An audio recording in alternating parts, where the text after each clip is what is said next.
We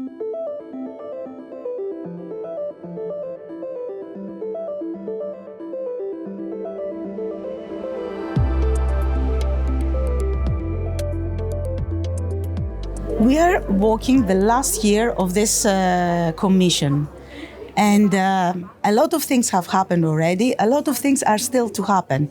Who better to discuss with us about these things than Mark? Hi, Mark. Hi. So, as I said, it is the last year of this commission, and we had Green Deal, we had Repower Europe, we had a lot of nice things. What happened so far? What is still to happen? How do you feel? Yeah, well, a lot has happened. Of course, the Green Deal, all the Fit for 55 proposals, or almost all of them, have been agreed. Basically, between Christmas, just before Christmas last year and now, we just recently had an agreement on the Renewable Energy Directive, with member states agreeing that by 2030 we should have at least 42.5% of renewables in the energy system in 2030.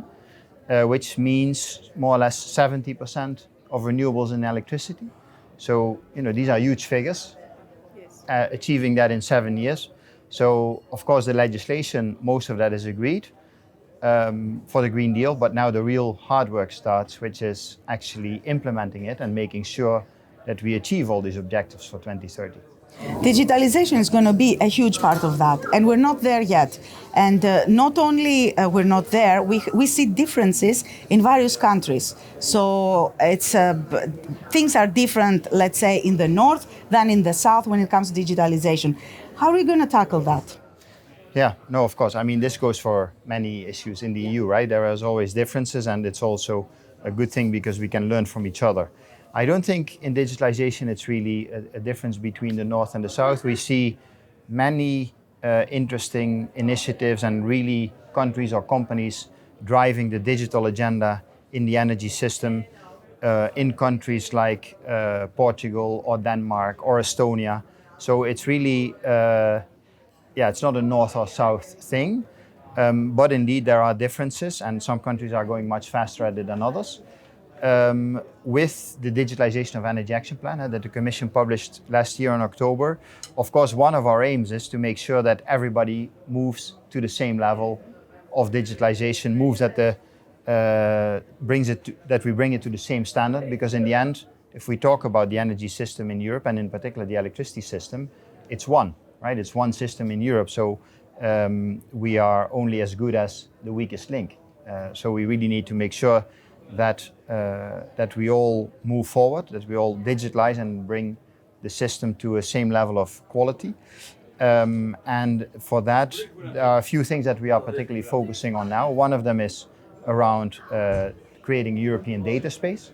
And we're preparing the first meeting of the Data for Energy working group, where we really want to discuss with the stakeholders and the member states how are we going to create a data space.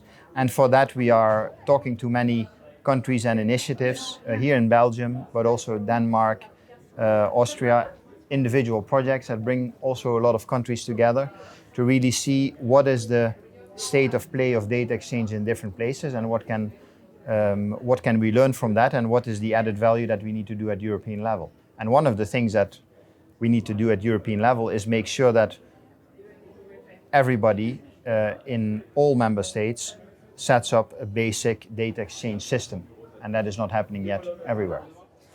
That is correct, but it's not only a matter of the Commission. I mean, people themselves, they lack the skills to participate in this situation, let's say. They lack the skills to use it as a service, and we also lack people that have the right skills to implement things. Isn't that correct?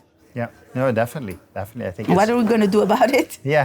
Yeah, no, that's of course a very good question and no easy answer. But the theme of this week's EUSEW is skills, because we see it as really one of the factors that's going to constrain us in achieving the Green Deal objectives if we don't pay much more attention to it. And of course, the energy sector is only one where there's a shortage of skills, but in particular in network operators that are one of the key drivers or the key enablers of digitalization of the energy system, a key enabler of integrating all these renewables.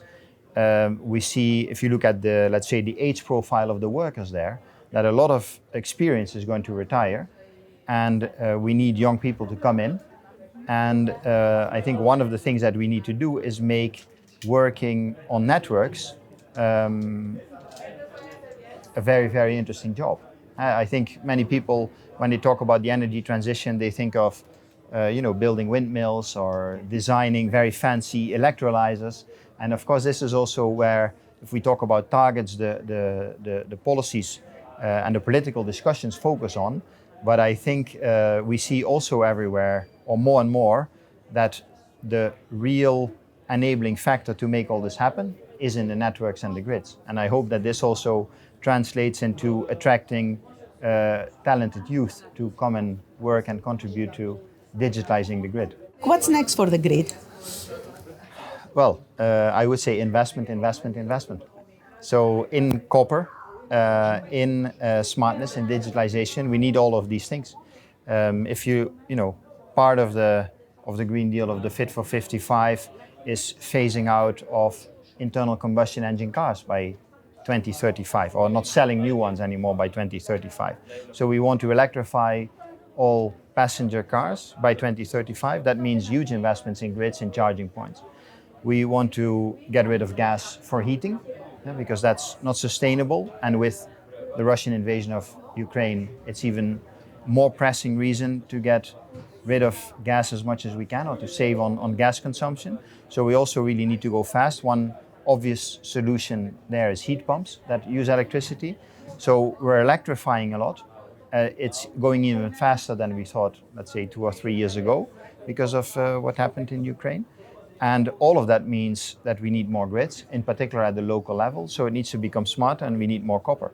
And I think, so this is an effort that needs to happen at many places. The network operators, first of all, but also the regulators, looking at what type of investments do we actually need to enable the transition.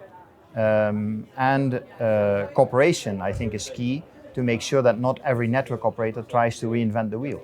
Because, of course, we have a lot of network operators, in particular at the distribution level in Europe. They're all facing the same problems, but some are facing them now, and some have faced them 3 years ago, and some are facing them in 5 years. But they're all facing the same issues, and what we really like to make sure is that they cooperate, so that also when digitalizing, in particular, there is interoperability and an exchange of experience from the start. And this is one of the key reasons why we are so happy that ENSOE and the EUDSO entity have committed to create a digital twin of the European electricity grid. Because for us, this is one of the key vehicles to drive this cooperation and to drive this digitalization jointly. Indeed, the EUDSO entity is very much into networks, but can we safeguard them? I mean, it wasn't a long time ago, actually I think it was a few days ago, that the Ministry of Energy of the United States got attacked with a ransomware attack, and if I'm not mistaken, they actually had to comply with the demands of the attackers. Are we ready to face something like that? Yeah, that's hard to say, and hopefully it will not happen. But if anybody believed that cybersecurity was not really an issue, I think also since the Russian invasion of Ukraine, they woke up. So I don't think anybody questions the fact that this is something that we need to pay continuous attention to. I think at EU level, we have the NIS directive that focuses really on cybersecurity of key infrastructure, including energy. Our colleagues are working on a network code on cybersecurity specifically for electricity, so that is also progressing quite well, to look really at the specific issues for the electricity grid. And one other thing is, of course, that with this digitalization of the system, the appliances like solar panels, batteries, electric cars, all of them are also connected. So it's not enough to just protect the grid and the transformers, so to say, but it's also important that we protect all these distributed assets, and that may sometimes be the weakest link. Of course, hacking one panel won't make a difference. But if you hack a lot of solar panels at the same time, it may have real consequences for the grid.